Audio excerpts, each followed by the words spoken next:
토르 러브 앤 썬더. 이번에도 호불호가 갈리고 있죠? 아직 이 영화를 안 보신 분들 슬슬 고민되죠? 과연 이 영화는 나랑 맞는 영화일까? 그런 분들을 위한 토르 러브 앤 썬더 스포일러 없는 리뷰 바로 시작합니다. 반갑습니다. 이승국입니다. 토르 러브 앤 썬더라는 영화는 MCU 마블 시네마틱 유니버스에서 처음으로 네 번째 솔로 영화로 나온 영화예요. 그러니까 히어로 단독 영화로 네 번째 영화가 나오는 건 처음이라는 거죠. 굉장한 일이죠. 근데 이 영화가 이렇게까지 호불호가 갈리다니. 그래서 어차피 이 영화는 보러 가실 분들은 보러 가실 거기 때문에 아직 안 가신 분들 혹은 관심이 조금 있으신 분들을 위해서 제가 생각하는 이런 분들이면 좋아하실 것이다, 이런 분들이라면 아쉬워하실 것이다 라는 관점으로 조금 더 영화에 대해서 얘기를 해볼게요.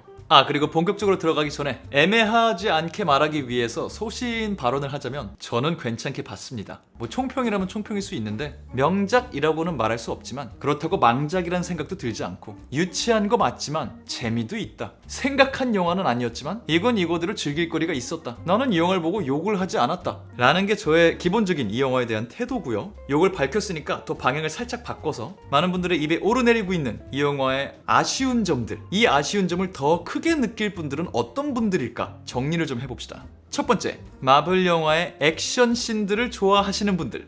킬링 포인트는 있어요. 액션씬 안에서의 기억에 남는 땅 하는 장면들이 한 개 이상 있거든요. 근데 그거는 그 어떤 특정 장면이고 시그니처 장면 같은 거고, 그 킬링 포인트 샷 이후에 벌어지는 액션들, 내피셜이지만 저는 이 감독님, 타이카 와이티티 감독님 되게 좋아하는데 그런 액션들을 엄청 멋있게 보여주는데 큰 관심이 없는 게 아닐까라는 생각이 들어요. 그래서 다른 마블 영화라면 충분히 멋있게 보여줬을 액션 장면들을 넓은 화면에서 막 보여준다던가 아니면 한 캐릭터에게 집중해서 그의 액션 서사 쭉 보여준다던가 하지 않고요. 그냥 캐릭터들 간의 대사, 캐릭터의 감정 이런 거에 더 집중해요. 그러다 보니 액션이라는 지금 영화 속에서 벌어지는 이 상황이 정확히 어떻게 흘러가고 있는지 관객들에게 확 안 와닿을 때가 있어요. 그냥 싸움이 벌어지고 있구나 정도까지만 느껴져요. 그렇기 때문에 액션 장면 연출 좋아하시는 분들 이 영화를 보고 아쉬워할 수 있다, 크게 아쉬워할 수 있다 라는 생각이 들고요. 두 번째, 크리스찬 베일의 등장으로 또 하나 레전드 악역 탄생을 기대하시는 분들.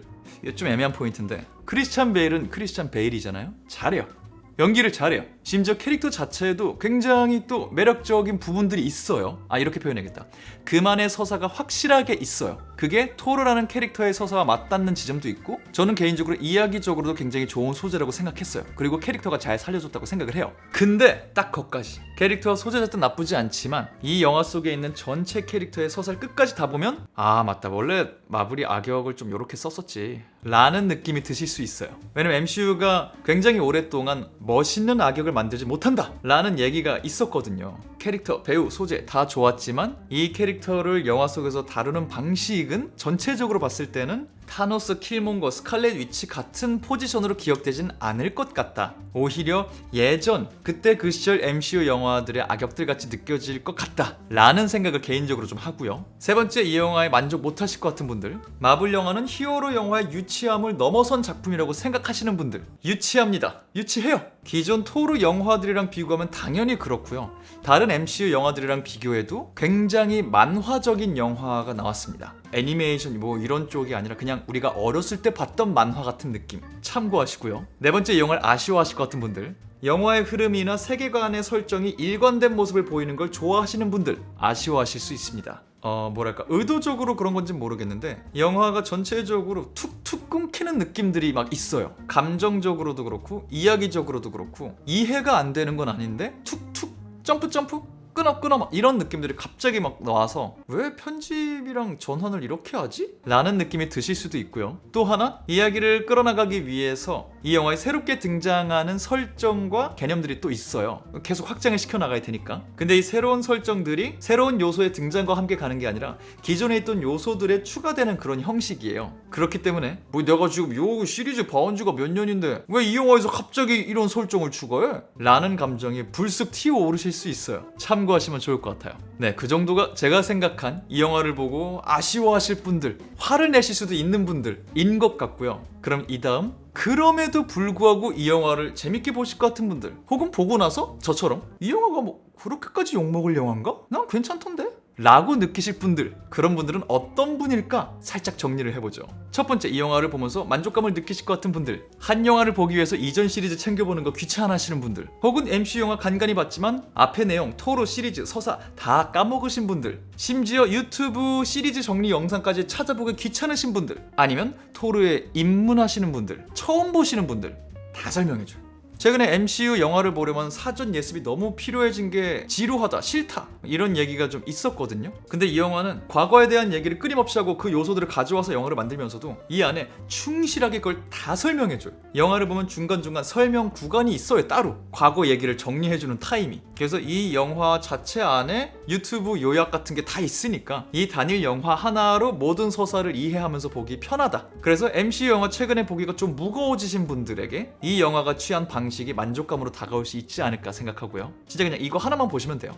두 번째, 토르 라그나로크도 유치했고 앞으로 토르 영화는 쭉 이런 유치함을 유지하겠구나라고 그냥 생각하셨던 분들, 말씀드렸잖아요. 유치해요. 이거 왜 말씀드리냐면 저 토르 라그나로크 보면서 막 깔깔대고 엄청 웃었거든요. 재밌게 봤거든요. 하지만 토르 1, 2를 개인적으로 재밌게 봤던 사람으로서 원년 어벤져스 멤버 중에서 그나마 묵직함 그리고 무거운 테마를 담당하던 히어로 토르의 이야기가 갑자기 다른 히어로들처럼 방방 뛰고 웃기는 걸로 바뀐 거에 대한 반감은 있었어요, 솔직히. 하지만 어쨌든 그렇게 노선을 바꿨다면 다시 예전처럼 진지하게 어설프게 돌아가는 것보다 한 번 잡은 방향으로 쭉 가는 게 중요하다고 생각했거든요, 이 캐릭터의 정체성을 위해서도. 근데 그렇게 한 것 같더라고요. 느낌이, 여러분 원래 히어로 영화 이렇게 유치한 맛으로 보는 거예요. 토르가 너무 묵직해서 몇 년 동안 토르로 장난칠 수 있게 유치화 작업을 열심히 하고 있는 거예요 라는 느낌이 저는 영화를 보면서 좀 들더라고요. 그래서 물론 저도 영화를 보면서 토르가 뭐 이렇게까지 바보 같은 느낌으로 나오는 장면도 있어야 되나? 그리고 웃음 타율이 막 엄청 높은 것도 아니네? 어떤 건 진짜 빵 터지는데 어떤 건 아예 안 터지는 것도 있네? 라는 생각을 하면서 봤음에도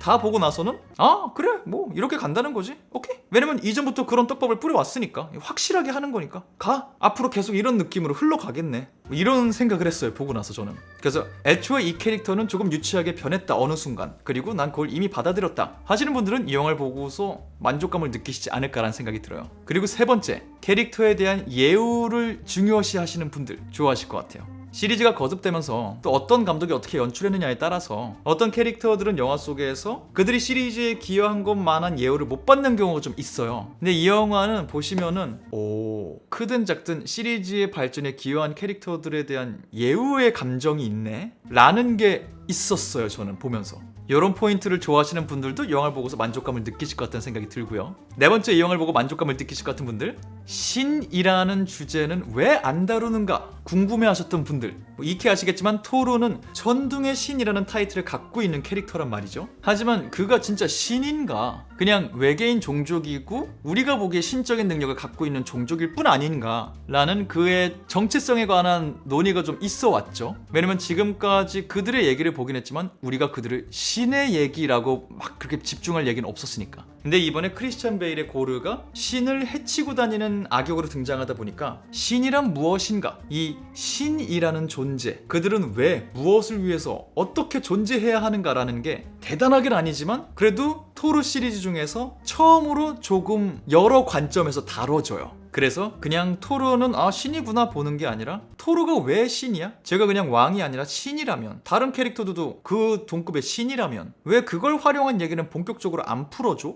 라고 궁금하셨던 분들은 이 영화를 만족스럽게 보시지 않을까라는 생각이 들어요. 그리고 마지막 이 영화를 보고 만족감을 느끼실 것 같은 분들, MCU가 계속 새로운 페이지로 넘어가고 최근 진행되고 있는 세대교체 흐름 속에서 토르는 어떤 포지션을 가져갈 것인가, 어떻게 움직일 것인가, 이게 궁금하셨던 분들, 이 영화에서 정확한 해답을 알려줍니다. 그래서 어벤져스 원년 멤버들의 현재와 미래에 대해서 궁금하셨던 분들, 영화를 보시면 답을 찾아가면서 만족감을 느끼시지 않을까라는 생각이 들어요. 네, 그렇게 간단하게 토르 러브 앤 썬더 아쉬움을 느끼실 것 같은 분들, 좋아하실 것 같은 분들 나눠보았습니다. 물론 틀릴 수도 있어요. 제가 보고 나서 느낀 점들을 기반으로 나눈 거기 때문에 여러분에게 찰떡인 카테고리 분류는 아니었을 수 있지만 그래도 영화 보러 가실 때 참고 정도 되는 영상이었길 바라면서 저는 다음번 다른 영상으로 돌아오도록 하겠습니다. 지금까지 전 천지의 승국의 이승국이었습니다. 감사합니다. 바이바이.